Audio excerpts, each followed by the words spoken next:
Welcome everybody. Just a quick reminder that anything you see on this channel is advice and done in a purely entertainment capacity only.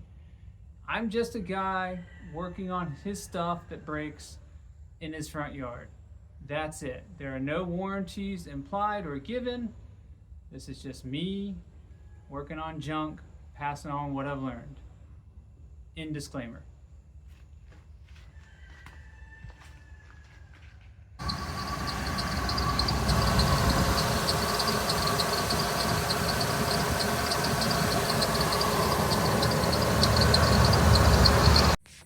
So, you have a squeaky belt.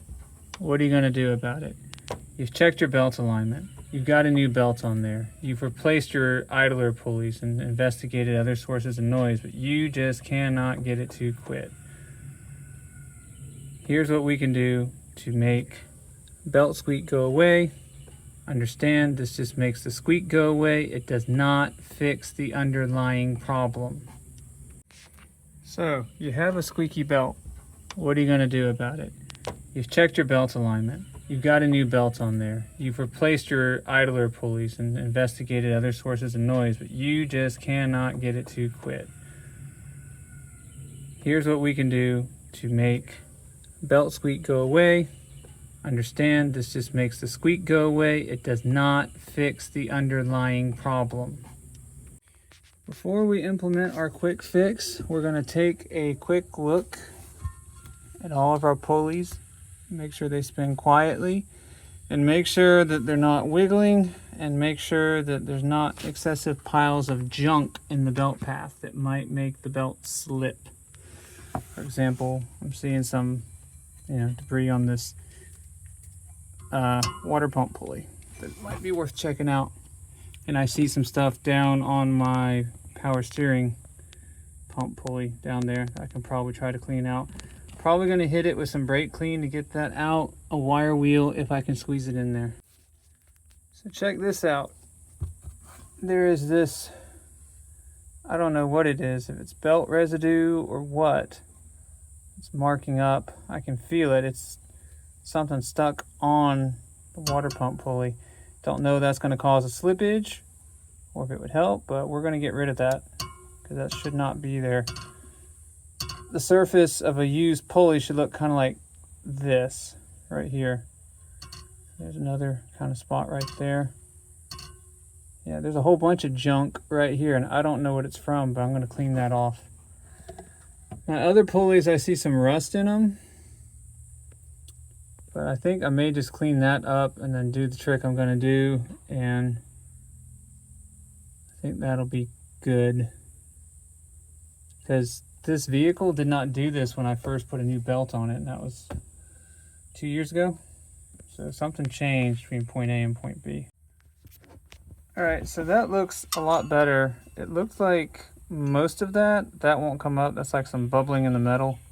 But most of it looks like rust deposits that had accumulated on the pulley. And now most of that I have blasted off with a wire wheel. One of these guys right here, nothing fancy.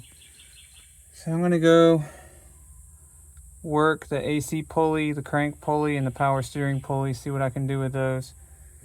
Then we will treat the belt, not with belt conditioner, don't ever use that, but with something else. All right, we're gonna take a silicone-based grease, like dielectric grease. We're gonna take about 3 generous dabs of it. We're going to drop it off in different places on the belt.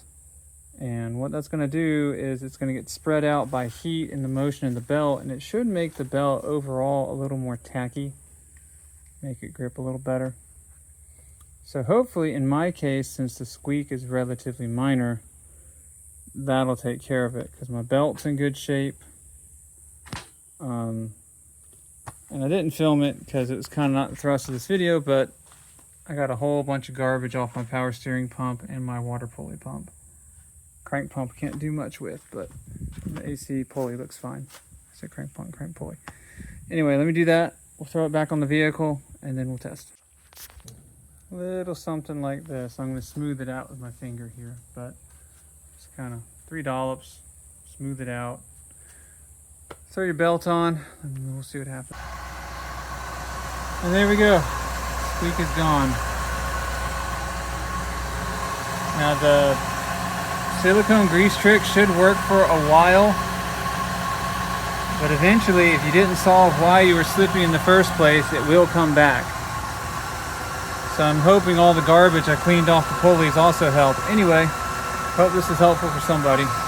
This is useful for any vehicle really. It just so happens that I have a 97 Ford E-150 with a 5.4 Triton 2 valve.